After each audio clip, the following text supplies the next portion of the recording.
Ladies and gentlemen, welcome to The Face Off, a West Australian floorball podcast. I'm your host, Alex Crouch. And I'm Ben Kostrich. Now, congratulations first off to the Australian women's. They've qualified on the upcoming World Championships. Yes, that they have. And that's congratulations first and foremost. We're recording. They've just finished their last game earlier. Condolences on that. But we're here to talk about what we thought happened over the last sort of 6-ish days, hey? Yeah, well, I mean, even a little bit longer. I saw they were at some sort of camp. Yes. Internal, where they, I don't know what they do Well, for the a training week. camp usually prepare for a tournament. I That know you're looking at putting in makes your nomination for the men's team at some point once that feint is well equipped and handled. That's right. By the end of the off season, actually, that'll be in the books. 2025, 2026, watch out, coming to Finland. Anyway, we're off subject. Damn right. Anyway, so Let's go through it. As we kind of go through it, we might just sort of quickly jump through the people that actually were in the women's team, bit of a refresher for the audience, and then just sort of chat through their qualifiers as a whole, which, as I'm sure you know, was in Singapore at mainly at OTH. I saw the old Tampines hub. Yes. I mean, every team has really been there in WA. At some point of their career, if it's Singapore Floorball Open or an Aussie men's or under 19s, everyone knows that hall. It's almost like going to Revo Sports these days. You just know exactly where to go. It's a lovely place. And I think actually Revo could learn a thing or two. And it's airconned. From OTA. I was going to say aircon, and there's a brilliant curry place. Oh, yeah. Little curry place down that little sort of... the Hawkers market. In the Hawkers market, well said. Yeah, there's a lovely little curry and the movie, place. If those, there's always a good film going on. Yes, with all the sort of plastic chairs in front. Normally a Pixar or Disney film. Perfect, brilliant. Nothing better in between a game. Just park up there with the locals. Waiting for the bus. Yes, and watch a movie. Yeah. But go on, here we go. The women's running list. Through the team, we've got from the very top, El Capitan, Blaze Hodges. We thought she was gone, but she never 10. left. Hey? Yes, I know. Just saying enough to get the rumours going. I was picturing that scene out of The Wolf of Wall Street. Grabbing onto the mic. Right. I'm not leaving. That's right. Sense that was coming from her. I think that's what she did actually on their very first night at the training camp where they train. Got on the mic. And they camp. And she was already in the team, but she just reminded everyone she's not leaving. That's right. And captain number 10, Blaze Hodges, followed by Isabel Van Uden, an old favourite of the show, wearing the number 8, both of them off the back of just finishing. And I believe Izzy, the vice captain as well. So one of the various vice captains. The leadership team, as they are known. Yeah, and it's her 31st cap for Australia. Or I should say she's got 31 caps. Now 35. Yeah. Yes. Maths would check on that. Yeah. Well done. Thank you very much. Don't be taking the young financial minds place though. Come on. No, that's just working on it. Goalkeeper Shannon Barnes, the Dragons keeper, 30 caps. And she moved over here. She's playing in WA. As we know. The barn door, as she's known. And, when the barn door is closed... Nothing's going in. That's right. Yeah. That's right. And another stellar performance from her. I know I saw a few of her saves made the IFF highlight reels on Instagram, it's always good. TikTok, doing the rounds. Brilliant, and a safe pair of hands in the net. And definitely. Also one of the leadership positions as well. She one of the vice captains. Definitely. Even if not officially, I think... And officially as well. Officially. So I had to just quickly check. Not officially, just enticed you to just refer to that. Yeah. Culturally, I think, huge significance, an experienced head in the team. Yeah. And speaking of as well, we've got Vanessa Austin, who I know you can probably speak to a bit. I haven't actually met her before. More, Ben. She's from Peninsula Thunder FC. Yes. Which is in... Shout out Peninsula. Victoria. I think it's on the peninsula, actually. I think it's on that big peninsula. Yeah, it's somewhere on the other side of Australia. Yes, yeah. They could be. It might be part of that new Broome Floorball initiative. Peninsula Thunder might be some new site up there, but I think more likely than not, somewhere over east. Victoria. Yeah, but she's one of the last vice captain. Yes. Is that correct? Yes. So I had the 3 vice captains and the captain diversifying across almost all the positions, but also the different states. So good voice and mentorship probably across those. Probably over a few hundred, or at least over 100 something caps between those 4. Yes. So it's a pretty strong and experienced leadership squad. But then moving on, we sort of went into some people that have played quite a few games and then some rookies, but continue through the list. Yes, well, we've got a few more from WA, actually. Just 2 off the bat, Sarah Guilfoyle and Hayley Crute. Players from Dragons and from Lambs. The Bear, Sarah Guilfoyle. Us. Yeah. I don't know. You just hear it, walking around. And someone goes, the bear, Say Bear. So I don't know. Yeah, very good, very good. She's jacked. Yeah, that's right. That's right. That's right. Yeah. And then another one from WA originally, also from Dragons, but I know it's been playing in Sweden, Switzerland. One of the S's, Lexi Elliott. Yes. Yep, a very composed, but I saw her playing back point for most part during being the conductor of the line, games. Exactly, the metronome, everything sort of running flowing through that position. And I think one of those players that before we know it, she'll be on 50, 100 caps, I reckon, for Australia. Probably top. Some Swiss club putting an offer on the table. Goes without saying, I think. But top player.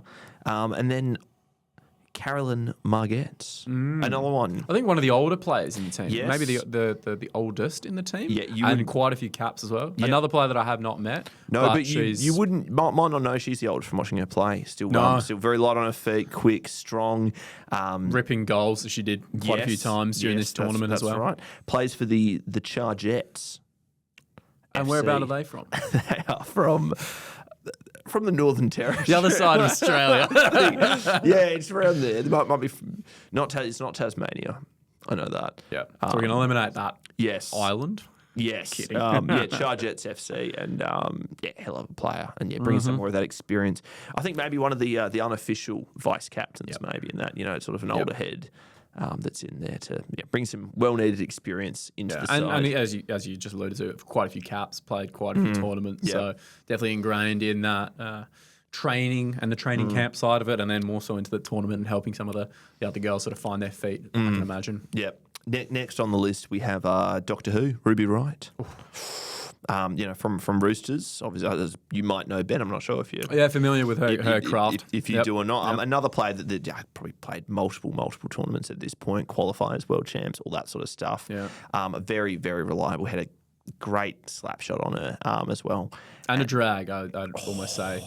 Very good drag, been very strong on the ball, and it was good to see her sort of get through a whole tournament injury free. So no injuries, played every game, rock solid, really a tough defender. I think everyone in WA sort of saw that. Her coming back and playing this year, since coming back from over in the Scandic region, but instrumental. Whereabouts in the Scandic region was that? I couldn't quite quote it, but I'm pretty sure it was Finland. Pretty sure. Yeah, it was. Yeah. And if she does happen to get injured as well, she is a doctor, so I'm sure she'll be fine to sort of doctor, but not that criteria. Maybe a band-aid. Yeah, that's right. If they say anyone, is there a doctor on board? Yes. A doctor, but not of what you might need. That's right.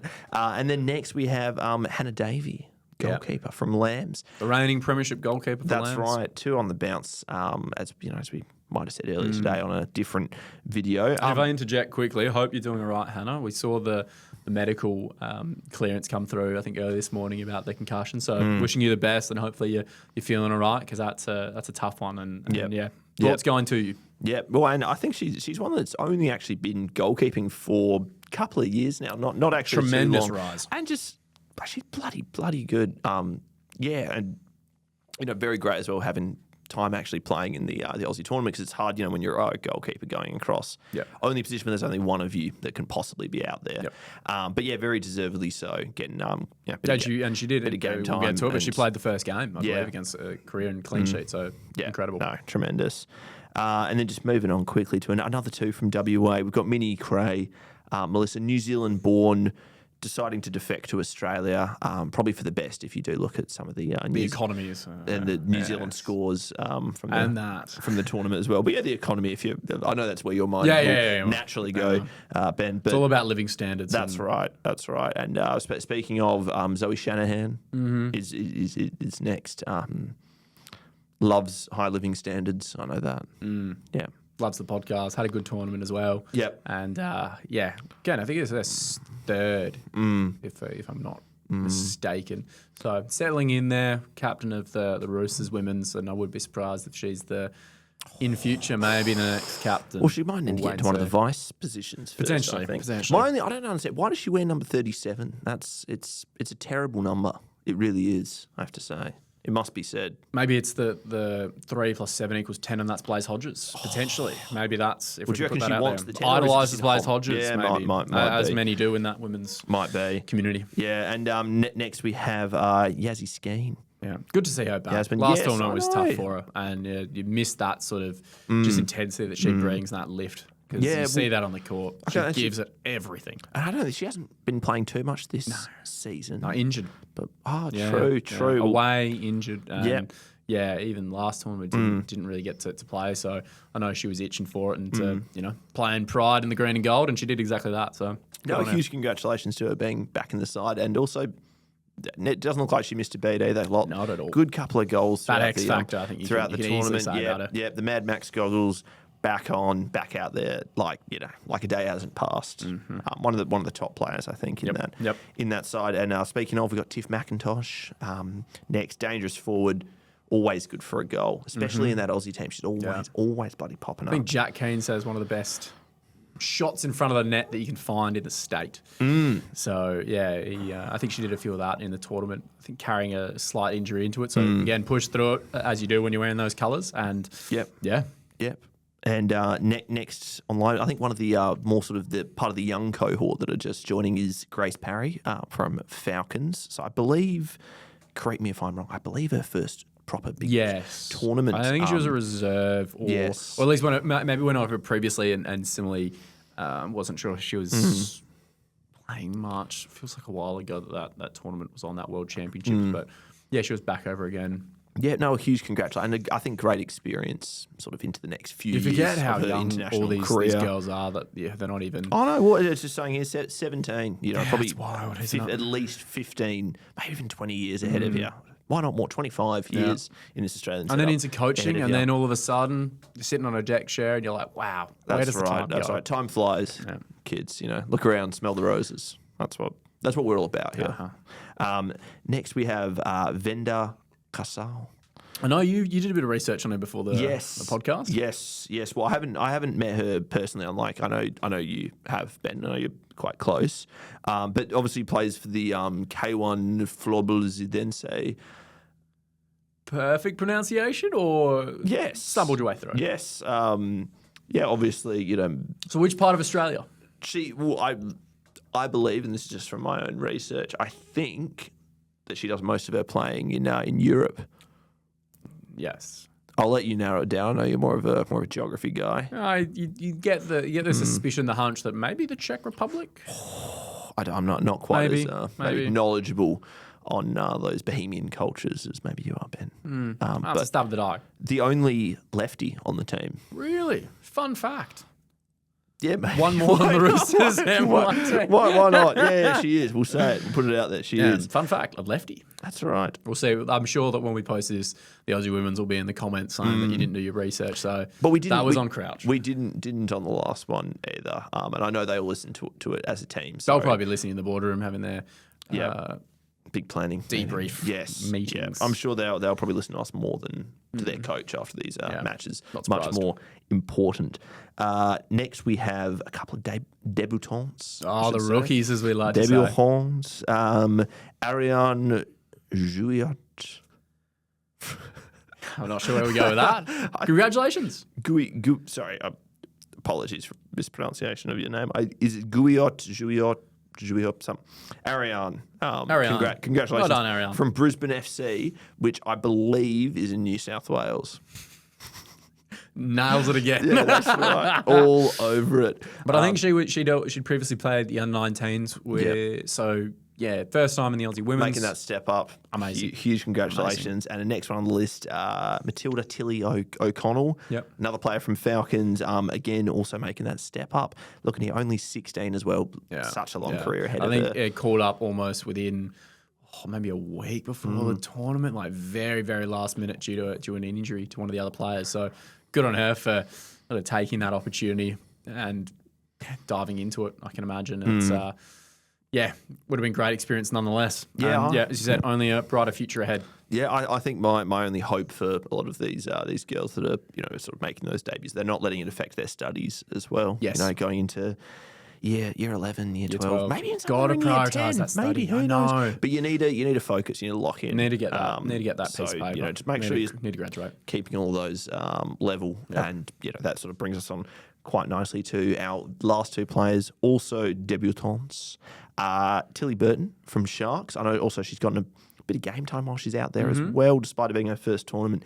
Huge congratulations to Tilly. I think she's come leaps and bounds in the last 2 seasons as well, moving up to Women's Division 1 and now, making a debut for Australia. Incredible to see.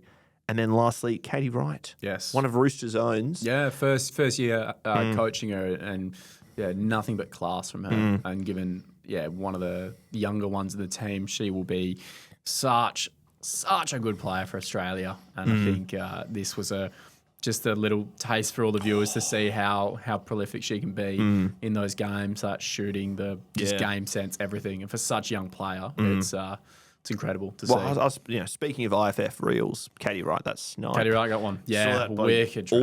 All over socials. And I think she got a fair few goals. You shared it on your story. While she was, that was you. No. I think that did that. I think you shared it and then deleted it like half an hour later from memory. This is just from memory. And that sort of wraps up the team, I guess, as a whole. And we might just jump through these games as they were played. There were 4 games. Yes. So the first one was against Singapore. Korea, as we said. And I think probably all of us, it was on a Tuesday, various time, I think 1 p.m. I know the one of our group's chats, everyone was watching it, and the chat suddenly hit about 1,000 messages, and clearly the productivity might have taken a dive during that workout. But the girls came out hot, fiery, 10-0, clean sheet. Yep. What a way to start a tournament. And it just sort of gives you so much confidence. It was great seeing so many of those players step on the court, the anthem for the first time, just the pure buzz of it. It was such, you couldn't have asked for a better start, realistically. The game before it, I think Japan smoked India 22-0.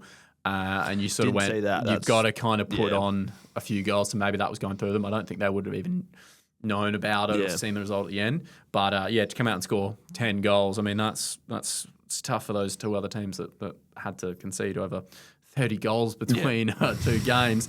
But nonetheless, that was the Tuesday. And then the cool thing, at least in WA, is we had a viewing party, I think, on the Wednesday night at the Albion. Did you end up going down to watch that? Couldn't in the end, unfortunately. A prior commitment.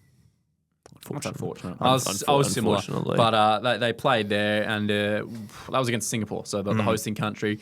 There would have been quite a lot of fans. 2-2, wasn't it? Yeah, I believe a draw, and it was a huge crowd. Home country. What you expect? Wednesday night, 7:00, prime time. Yeah, it looks like they even had more stands sort of set up around the court than they might even usually do at those the big games that we might be familiar with there. So great to see. And the Singaporeans, it's a great rivalry internationally for Australia. I'm sure you'll know, across men's and women's.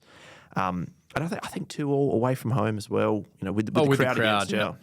And almost that, as you expect, going from a 10-0 game to winning to then going into something like that and having the composure to sort of grind out probably would have been a very tough, and for most of them probably disappointing. Everyone wants to win it, so having to then regroup after that, knowing that you still got to qualify, and they did that by winning the next game against the Philippines, which again, it was on Thursday. The Beans got eaten. 11-3. Bit of a demolition, destruction, back to that sort of 2 games with double-digit goals. Shows you the potency of some of them shooters.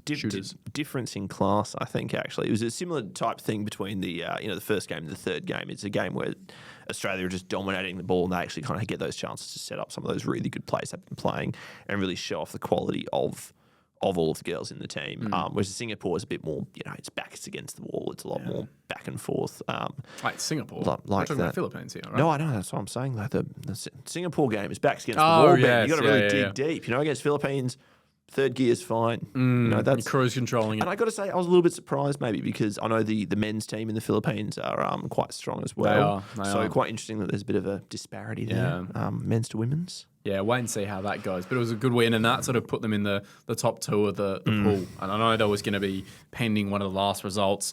You looked at Korea, who they had beaten in their first game, right? It was going down to the wire. India had to hold out. I mean, Korea won 26-1 against India, which gave them almost Korea a clean sheet on regards to their plus-minus. It boosted them. It really helped them. So almost after they had won that game against Philippines, it was still very much pendant on Korea holding out against Singapore, and then it was just the whole time. I know that the man Spido had his Excel spreadsheet, multiple computers going.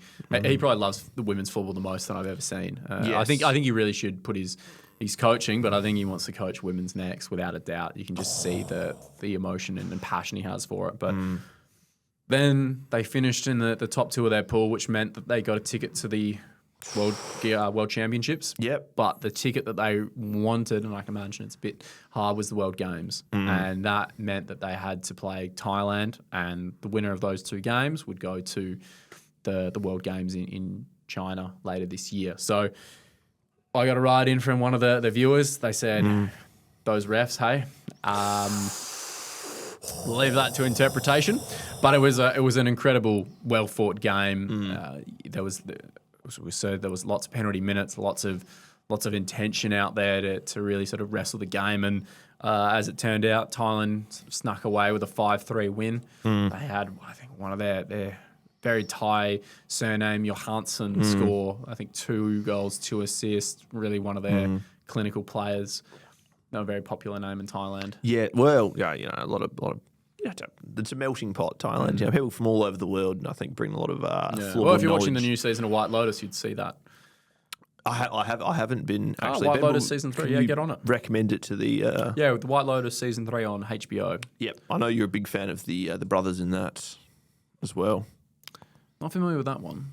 Oh. Didn't read the brief before the episode. No. Well, besides the point. No. But the girls lost. They had to then regroup, and they played today as we sort of finished. They finished. We started recording. Yep. So we already know the results. As we say, condolences to all of you. You played your heart out, but it was a tough one to see them go down to Japan in the last, literally a minute. Yeah. Just a turnover, drag shot goal, and Yeah. that'll sting. We've all been there, but they've qualified. Yeah. They're playing in the World Championships. That's really the main objective of qualifiers is to qualify. So they'll have their heads up quite high. They'll have probably a fun night tonight, and then I think most of them should be back tomorrow to watch the game. And if not, it'd be quite heartbreaking. But I think it's a congratulations on the whole. It is. more than anything. Setting a goal, you've gone there, you've achieved it. I'm sure they've had a lot of fun. It's looked like a blast. It has. From what we've all seen on So well done, on girls. socials and on all Raise the a glass games. Glass of water to the Glass of water to the all of women's you. team, and indeed best luck as they do prepare for that next chapter, exactly the World Championships. So you could say The best is yet to come.